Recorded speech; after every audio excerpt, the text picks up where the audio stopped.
What's up, guys? It's MENES back again with another video. Today we're talking Life is Strange True Colors Episode 3, Mortal or Monster, I believe it's called. And you might notice this isn't the Life is Strange True Colors soundtrack.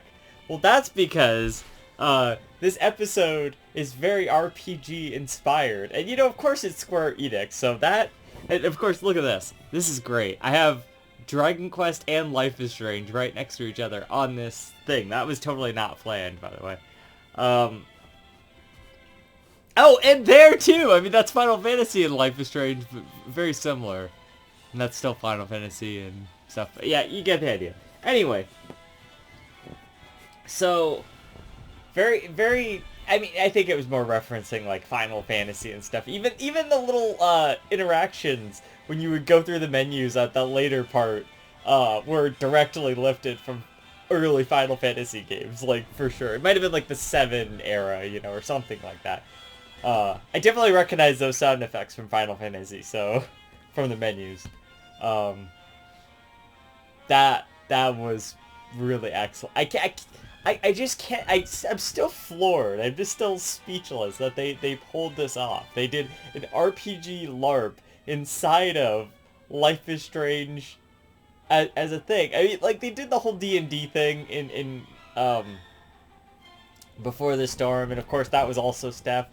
But, like, that was just a little thing. I mean, it was kind of a big thing, but, like, it went on for a while, but it wasn't, like, this level of, like...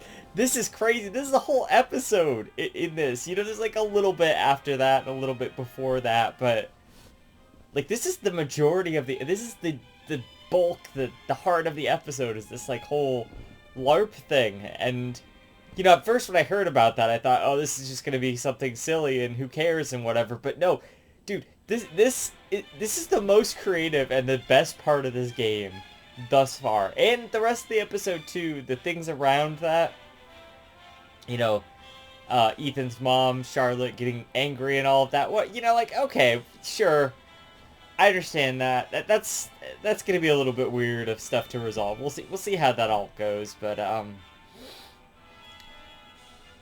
also like how Steph and Ryan are they feel like more like your friends now. Like, I feel like that was kind of missing in the past. I mean, I feel like Steph was definitely introduced as like, hey, here's...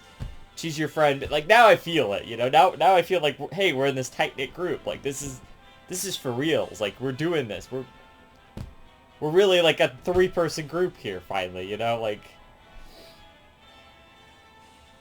I mean, you really don't get that all that often in Life is Strange. It's usually 2 people. But yeah, I'm really starting to feel that. So, that's good. I like my friends. They're cool. They're very supportive, very helpful. The episode starts off with us telling Steph about the powers, which is great. She definitely needed to know, for sure. And then we have to, like, steal this flash drive from the Diane lady from the end of the last episode there. And at the end of the episode, we find the secrets on that flash drive. I mean, we don't find out much. We find out that they were covering up a different blast, and that the phone call was actually made, which we fucking knew it was, but,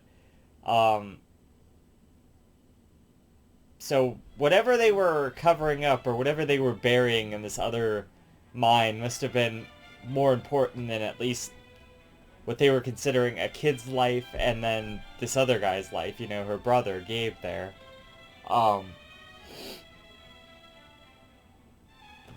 Yeah, so all of that is great. And then, but then you have us trying to help this little kid, Ethan. And I like this. We kind of met him in the first episode. That was kind of whatever. It's like, all right, yeah, sure. And then he's really beat up about this because if he hadn't run away, and his mom has probably said this to him a bunch of times because that's what she's beating herself up about, is that her kid ran away, and that's why Gabe is dead, or whatever. And she's like, I hate my son, he's the most important thing in the world to me, but I hate him. It's like, he's really weirdly fucking messed up emotions, I mean, not that what she's feeling isn't valid, but it's like, it's just really, like, crazy, you know? It's like, I'm interested to see how that's all gonna kind of resolve. Um, you know, and Alex, she's like, oh, I could take away all this anger, but I, here's the thing about that, and I hope we don't like have to do that in the future. I mean, okay, in a certain respect, it might be okay to do it in a different scenario, but in this scenario specifically, I feel like that's cheating her out of her finding a purpose or some way, you know, dealing with this herself, you know? We can't just give her a get out of jail free card and just take away her anger, because that's not how that works. You have to let her work through her anger, you know? So, yeah, so you can't just take away her anger. And I looked it up afterwards, and I didn't look at any spoilers or anything, but apparently that was the fucking right choice. Um, from what the little bit that I've gathered is I probably would have blown up on my friends in the scene after that, and they would have left, and that would have been bad and stuff, and fuck that. I didn't want any of that. I knew from the start, too, I probably shouldn't take her anger away, even though Alex was, like, set on doing this for whatever reason. I mean, we can feel emotions. If we can take away the emotions, too, I mean, maybe that's beneficial, but shouldn't those people be working through those emotions? Isn't that kind of more of the idea, is that these people need to work through these things, right? So, anyway, so this kid Ethan, her son, you know, he's really bummed and messed up about this, and he thinks it's all that his fault and whatnot. And Steph was already planning this thing before, this whole live action role playing, the LARP thing, which I gotta say is like, I thought it was gonna be stupid because I thought it was just gonna be us running around and like battling and stuff. They took the idea of that and they turned it into a literal turn-based RPG within this town. There are not random battles, but there are battles, and you know, it's always Ryan as different monsters. You know, he's like a troll and like a river snake and like was it wolf at first, you know, or whatever. So you do a few different battles there, and then there's a final battle at the end, which is like an actual boss battle. And it's awesome because like at that point she like is able to like put us into the world of the RPG, and it's just like, that's so cool.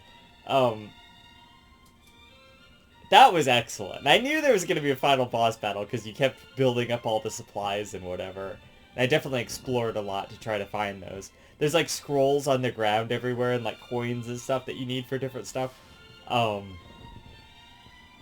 there's like 3 gems that we have to get. Get the gems, Bentley Bear. But no, we have to get these gems. And to do so, we have to go to like these 3 different locations and, you know, either help somebody or do something at these different locations. Mostly it's like, so like, the first one was at the tavern there, and basically we just had to find a key from, I think the direwolf dropped it, so you just have to basically go in there and then you find the chest. But there's like flyers and stuff everywhere else, or like, you know, like scrolls or whatever, like posted up to like as like world building, and there's like in the tavern there's like a bunch of like arms and legs and body parts all over the place because it had just gotten attacked by monsters or whatever. And like, you know, a gnome or whatever, which is funny. He's the only one to survive like the attacks, and you're doing all this for this king who turns out to be this like super evil like Lord of the Underworld guy, which is fucking awesome. And his mom is like this, I don't know, like this fairy or something, like, that gives him this epic sword at the end. I thought that was really cool. Because, like, when you go into, like, I think it's Steph's shop, you see this, like, big banner of like, his character pulling this god sword or the sky sword or whatever it's called. And he's like, oh, man, I want to do that someday. And then they let him do it at the end. Apparently, I think Ryan carved it or something, like, because they talked about that earlier in the episode. I mean, so that's pretty cool. Like, that's definitely neat, you know? And then, of course, Steph's got the other, like, one of the other gems, and then, so you go into her shop, and she's like, it's all set up, like the records are, like, spells, and, like, oh, I want to talk about the music. Whoever went for the fucking music went super hard on that. Like, the overworld music when you're out, like, exploring the town is just so good. And then, like, Steph's got a theme, like, within the shop there, but, like, oh my god, it's excellent. It sounds like some real fucking, like, Skyrim shit. Like, oh my god, it's so good. It really puts you into that mood of, like, this is, like, an epic quest, you know? Even though it's, like, a town, it tricks your imagination into, like, getting into the fantasy of it, you know? I was immersed, is what I'm saying. And I think that's just really cool, you know? And I just I can imagine, like, doing something like this, you know? Like, people setting, like, a small town into, like, quests and, like, different... If the whole town... It felt like the whole town was kind of in on it, and that's what's so great about it. Like, it's fantastic, you know? It's just... The whole town transformed for a day to basically do this LARP thing, and that's cool. I just really like that. And so there's little items, too, so, like, you know, like, with the key and the chest and all that to get the gem, but, like, if you could either pay the troll, apparently, like, the 4 coins, because they mentioned that earlier, but there's also this, like, troll dust, which I think is glitter, because he, like, complains when it gets all over his clothes or whatever, that you could buy at the Steph shop for 3 coins. So if you notice that, you could buy that instead, and then just, like, sprinkle it on him, and that's supposed to make him friendly or whatever. So that's really fun. And it's so cool, because every time you get into a battle, it's, like, literally, like, you have attacks and you have magic, and if you, like, explore, you find more magic and attacks and stuff, and it's just cool. It's like a real turn-based RPG, like, as like a part of an episode in this fucking Life is Strange game, which is just... That's really cool to me that they went that above and beyond, and they went so hard on this concept. You know, yeah, and so there's also a part, I guess, where you go to the flower shop. Like, we hadn't cracked the USB then, but, like, I guess there was an opportunity there for me to tell her that her mom had the dementia or something. I couldn't get that to happen, but apparently you can do that. I don't know. Other than that, it kind of just feels like a little side diversion for, like, a second, which is kind of odd, but I think that's mostly the point of that diversion, is to do that, but I didn't figure that one out. So there's a couple other things I guess I missed, but I didn't miss a lot of this stuff in the RPG stuff. It was mostly like, just, oh, you didn't play this song, or you didn't help this guy, like, remember this song that would help him with his homework or something, which I don't know where that was at, but okay, like, probably at the beginning there. But also, okay, so at the beginning there, they're like, okay, we're gonna do a distraction, and the distraction is gonna be one of us, like, going over and hitting on this lady, and I'm like, okay, fair enough. So they're like, which one of us should it be? And I'm like, well, I'm thinking in my head, like, okay, well, I'm going for Steph. So by me telling Ryan to go, I mean, I know, like, cis, you know, straight mentality, you know, like, most people would have that. And Ryan even says it, well, I don't even know if she's gay or whatever. It's like, yeah, if you don't know that, you might as well try the normative way, quote unquote. I don't want to put that as like a, you know, that lady could have been gay. I don't know. Clearly, probably not. I mean, maybe she's bi. I have no clue. I don't know what the other way would have looked like, but I just thought, I think this will go better if we send Ryan in there. Plus, then Steph won't have to, like, hit on this random lady. But but she took that as, oh, you don't think I'm hot enough to go hit on this lady, and that's like the exact opposite of that.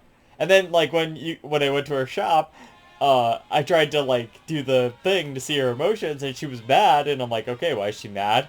And then she's like, oh, Alex thinks Ryan's hot. And I'm just like, no, that's not what that was. You know, you're getting the opposite thing here. And so there was an option where you could ask for her hand in marriage in exchange for the gem, basically. And she's like, no, like she gets all flustered, and then she's like, no, I can't accept that, basically. And then if you like afterwards, she's like, you like go and read her emotions again. She's like, I do, I do, I do, I do. So hopefully that got us back on the right track there, you know.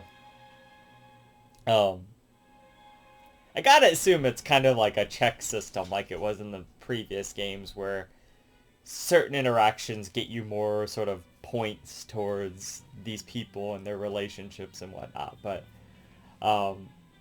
yeah, I really really enjoyed that RPG section, like that the LARPing section, so good. Wow, you know, I can't believe they did that. They went that hard with this life.